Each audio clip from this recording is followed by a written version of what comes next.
રમણીકભાઈ કોટલિયા વિશે વર્ણન. રાજરાજેશ્વર શ્રી રમણીકભાઈ વિશે મારા તરફથી જણાવવાનું કે અમે જે તમને અહીંયા વિડીયો જોયા છે તેના કરતાં રૂબરૂમાં સારી રીતે સમજદારી, સારી સમજણ પડી છે અને વડીલો પાર્જિત જમીન ધરાવતા હોવા છતાં ખેતી વિશે સમજવાના પોઈન્ટ અહીંયા આવ્યા પછી સમજણ પડી છે. આવનારા સમયમાં આવી જ રીતે ખેડૂતોને આવી જ રીતે સમજણ આપતા રહો તેવી અમારી પ્રેરણા છે. ભગવાન તમને દીર્ઘાયુષ્ય આપે તેવી ભગવાન પાસે પ્રાર્થના. આપ જે તાલીમમાં રકમ લો છો તે ખેડૂતો માટે સામાન્ય રકમ છે, કારણ કે જો ખેડૂતને એક પોઈન્ટ મળી જાય તો જે બહારના વકીલો ફી લેશે તેના બરાબર આ ફી 0 ગણાય છે.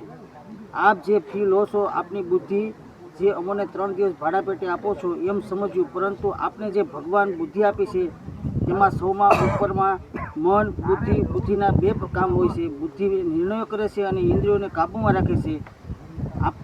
કાબૂમાં રાખવામાં આવે છે અને ભગવાન આપની બુદ્ધિને સ્થિર રાખે તેવી પ્રભુ પાસે પ્રાર્થના. આપનો ખૂબ ખૂબ આભાર.